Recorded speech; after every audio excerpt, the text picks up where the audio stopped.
Hi Chaitan గారు. నమస్తే అండి. చైతన్ గారు, జనరల్‌గా బ్రేక్‌ఫాస్ట్‌లో ఆర్ అదర్‌వైజ్ లంచ్‌లో అయితే డెఫినిట్‌గా అందరి ఇళ్లల్లో కూడా ఏదైనా లిక్విడ్ ఉండాలి. లైక్ పప్పు, రసము, చారు ఏదో ఒకటి ఉండాలి. అందులో అన్నిట్లో కూడా చింతపండు లేకుండా మనం ఏ కుక్‌ని కూడా ఫినిష్ చేయలేం. పులుపు లేకుండా ఏది ఫినిష్ చేయలేం. కానీ పెద్దవాళ్ళు ముఖ్యంగా ఇంట్లో ఉన్నవాళ్ళైతే చింతపండుని బిల్కుల్ అవాయిడ్ చేయాలి అంటారు. దానివల్ల మోకాలు అరిగిపోతాయి, నరాలు మంచిగా పనిచేయవు అని అంటూ ఉంటారు. ఇది మిత్తా? లేకపోతే ఇందులో నిజం ఉందా? ఏందంటే ఇప్పుడు ఆయుర్వేదం పుస్తకాలు ఉంటాయి గదా! హ్మ్. పాతవి. హ్మ్. దాంట్లో గూడా ఏమని రాసుంది నేను తర్వాత చెప్తా. కానీ దానికన్నా ముందు మీకొక విషయం చెప్తా. హ్మ్. మన తెలుగు వంటలుంటాయి. హ్మ్. ఉంటాయి గదా! ఏ వంట తీసుకున్నా మీరు, పులుసు తీసుకున్నా, కర్రీలు తీసుకున్నా, ఆఖరికి పొడిలో గూడా హ్మ్. చింతపండు డ్రై ఏస్తామా? ఏయమా?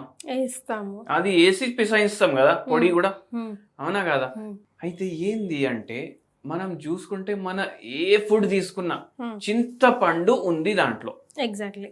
ఇప్పుడు నేనొకటి చెప్తాను మీకు. హ్మ్. మీకు మోకాళ్ళ నొప్పితోటి ఇంత బాధపడుతున్నారు కదా! హ్మ్. మోకాళ్ళ నొప్పి ఎందుకు ఎందుకు వస్తది? బరువు ఎక్కువుంటే వస్తది. హ్మ్. మళ్ళా దాని తర్వాత ఆస్టియోఆర్థరైటిస్ ఉంటే వస్తది. మళ్ళా దాని తర్వాత మీకు రుమటాయిడ్ ఆర్థరైటిస్ ఉంటే వస్తది. హ్మ్. సోరియాటిక్ ఆర్థరైటిస్ ఉంటే వస్తది. హ్మ్. ఇన్ని ఆర్థరైటిస్‌లు ఉంటే వస్తది గదా! హ్మ్. ఏమైనా ఇంజ్యూరీ గూడా అయితే వస్తది గదా! అవునండి. పడ్డాడు మనిషి. హ్మ్. ఏదో అయింది. ఒక సిస్ట్ వచ్చింది. లేదంటే మినిస్కస్ ఇది ఏసీఎల్ టేర్ అయింది. ఏదో పరేషానితోటి మోకాలు నొప్పి అయితే వస్తది గదా! హ్మ్. బరువు ఎక్కువుంటే గూడా మెయిన్‌గా వస్తది. హ్మ్. గర్భసంచి తీసేస్తే గూడా మోకాలు నొప్పులొస్తాయి. ఓహ్! ఓకే. అన్ని పరేషానీలతోటి వస్తాయి. ఏదైతే ఈ పేషెంట్‌లకు ఉంది గదా! హ్మ్. ఇప్పుడు నేను చెప్పింది ఒక 2 నిమిషాలు వినండి మీరు. హ్మ్. హ్మ్. హ్మ్. ఆయుర్వేదంలో గూడా రాసి ఉంది. ఏమని? చింతపండు చాలా మంచిది అనేసి. హ్మ్. నేనైతే హోమియోపతి డాక్టర్‌ని. హ్మ్. కానీ చూడండి హోమియోపతి మందులు ఎన్నో, ఆయుర్వేదం మందులు ఎన్నో సిమిలర్ ఉంటాయి. ఓకే. పుస్తకాల్లోనే రాసి ఉంది. హ్మ్. చింతపండు ఏదైతే పిత్తం ఉంటది గదా బాడీలో, అది తగ్గించడానికి హెల్ప్ చేస్తది. హ్మ్. అండ్ మోర్ ఓవర్ హ్మ్. చింతపండులో విటమిన్ సి ఉంటది. మీకు కూడా తెలుసు గదా! హ్మ్. చింతపండులో యాంటీ ఇన్‌ఫ్లమేటరీ ప్రాపర్టీస్ ఉంటాయి. ఓహ్! అంటే ఏంది? మోకాలు నొప్పి ఇప్పుడు ఒక పేషెంట్ వచ్చారు మన దగ్గరికి. హ్మ్. ఆ పేషెంట్ డక్ వాక్ చేసుకుంటా వచ్చిండ్రు. హ్మ్. 42 ఏండ్లే పేషెంట్‌కి. ఓహ్! 42 ఏండ్లు 100 కిలో మనిషి. అమ్మో! ఇట్లా నడుచుకుంటూ వచ్చిండ్రు. హ్మ్. ఏం చెప్పినాం తెలుసా మీకు? హ్మ్. ఏం తింటారా అమ్మా ఎక్కువ అంటే, హ్మ్. మా మిసెస్‌కి ఎక్కువ బయట ఫుడ్డు అలవాటు అనేసి అంటున్నారు వాళ్ళ ఆయన. హ్మ్. హ్మ్. వారంలో 5, 6 సార్లు పార్సల్‌ల తీసుకొని రా. ఆ బండి మీదకెళ్ళి బజ్జీలు తీసుకురా. ఈ బండి మీదకెళ్ళి ఇవి తీసుకురా. ఆ ఫుడ్ ట్రక్‌కెళ్ళి అవి తీసుకురా. ఆ హోటల్‌కెళ్ళి మంచూరియా పట్టుకురా. ఇవి నడుస్తూనే ఉంటాయి సార్ మా ఇంట్ల. నా సగం జీతం ఆ హోటళ్ళకే పోతుంది అనేసి. పేషెంట్ ఏమంటారు, నేను కంట్రోల్ చేసుకోలేకపోతున్నాను. హ్మ్. ఏం పరేషాని ఉందంటే, ఏముంటది సార్ నాకు ఆఫీస్‌లో గూడా టెన్షన్ ఉంటది. ఇంట్లో గూడా పని ఉంటది. హ్మ్. నాకు జర స్ట్రెస్ ఎక్కువై నేను తీసుకురమ్మని జెప్తున్నా. చూడండమ్మా ఇవి తినొద్దు ఎక్కువ అంటే, మళ్ళా ఏంది ఇప్పుడు మోకాళ్ళు ఇంత ఎందుకు నొస్తున్నాయి? ఇంత బరువు పెరిగిందనేసి నొస్తున్నాయి గదా! హ్మ్. ఇవన్నీ ఎందుకు తింటారు మీరు అనేసి అడిగిన.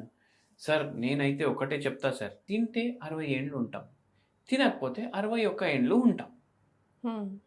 అయితే మనం ఒకటి చెప్పినాం ఆ పేషెంట్‌కి. హ్మ్. సరే తింటే 60 ఏండ్లు ఉంటారు. తినకపోతే 61 ఏండ్లు ఉంటారని అంటున్నారు గదా మీరు. హ్మ్. నేను చెప్పిన ఇప్పుడు మందులు ఎట్లా వచ్చినాయంటే, మీరు తిన్నా 80 ఏండ్లు ఉంటారు. తినకపోయినా 80 ఏండ్లు ఉంటారు.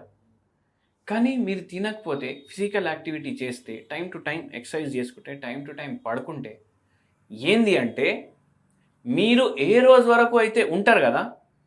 మీరే నడుస్తారు. మీరే నడుచుకుంటా ఎళ్ళిపోతారు. ఎవరి మీద డిపెండ్ ఆ! కాకుండా. మళ్ళా మీరు స్నానం జేసుకోవాలంటే పోయే రోజు గూడా మీరు స్నానం జేసుకోవచ్చు. అవునా గాదా? అవునండి. మీరు టాయిలెట్‌కి పోతే వేరేవాడు అవసరం పడడు మీకు టాయిలెట్ సాఫ్ జేయడానికి. ఇప్పుడు మీరు జెప్పండంటే, "ఏమో సార్ నాకు అయితే తినాలని ఇష్టం" అనేసి అంటారు. ఎంత చెప్పినా మనిషికి అర్థం అయితలేదు. కొందరికి అవ్వదు. సరే అమ్మా నేను మందులు రాసిస్తాను మీరు వాడండి. కానీ ఒక పని జేయండి అని చెప్పినాం. హ్మ్. చింతపండు పులుసు మీరు రోజు హ్మ్. పచ్చి పులుసో, చింతపండు పులుసునో మీకు ఏది ఇష్టం ఉంటే అది. హ్మ్. మీరు పప్పు, పులుసు ఇంత రైస్. హ్మ్. పప్పు డబల్. ముద్దపప్పు కూడా చేసుకుంటాం కదా, ఏం బగారా గిగారా ఏం దాంట్లో ఓన్లీ కుక్కర్లో వేసి పప్పు లాగా చేసుకుంటాం కదా, అది డబల్ ఉండాలి. రైస్ ఏమో దాని సగం ఉండాలి. దీని మీద మీరు చింతపండు పులుసు వేసుకోండి. జాగ్రత్త ఏంటంటే పులుసు చేసుకునేటప్పుడు నూనె ఎక్కువ వాడదు. బగారా చేసుకుంటాం కదా, పోపు చేసుకుంటాం, నూనె ఎక్కువ వాడద్దు. అంటే రసం లాగా చేయమంటున్నారా? రసమే కదా. ఏం మైండ్ లో పెట్టుకోండి అంటే మీరు దాంట్లో ఎక్కువ మీరు పోపు చేసేటప్పుడు ఆయిల్ ఎక్కువ వేయొద్దు. అది మీరు చేసుకొని డైలీ మధ్యాహ్నం తినండి రైస్ తోటి. మీరు దాని తర్వాత చూడండి, మళ్ళీ చింతపండు తింటే ఇంకా నొప్పులు పెరుగుతాయి కదా అనేసి అడిగారు. అమ్మా మీరు తినే వాటికి పెరిగిందమ్మా, నేను చెప్పిన వాటికి పెరగదు అనేసి నేను చెప్పిన. అయితే అవునా సార్, సరే సార్ తిని చూస్తా అనేసి తినడం స్టార్ట్ చేసారు. మనం మందులు కూడా ఇచ్చినాము. 2 నెలల తర్వాత వచ్చి చెప్పిండ్రు, సార్ నేను ఇప్పుడు వరకు అసలు డాక్టర్లు చెప్పింది నేను వినొద్దు అనుకున్నా, కానీ మీరు చెప్పింది వినాలనిపిస్తుంది అన్నారు. ఎందుకంటే నాకు నిజంగా జర నయం ఉంది, ఈ నొప్పిలు బరువు కూడా జర లైట్ అనిపిస్తుంది బాడీ అనేసి అన్నారు. చింతపండులో యాంటీ ఇన్ఫ్లమేటరీ ప్రాపర్టీలు ఉంటాయి. ఈ పేషెంట్కి నొప్పులు మనం హోమియోపతి మందులు అయితే ఇచ్చినాము, తగ్గినాయి, కానీ ఏదైతే ఉబ్బుడు ఉంటుంది కదా బాడీలో, అది కూడా జర తక్కువ చేయడానికి హెల్ప్ చేస్తుంది. మూమెంట్లు ఫ్రీ అవుతాయి. మనము ఈ పేషెంట్కి ఇట్లనే కంటిన్యూ చేయమని చెప్పినాము. మీకు కూడా చింతపండుతోటి ఏ వస్తువు ఇష్టం ఉన్నా తినండి.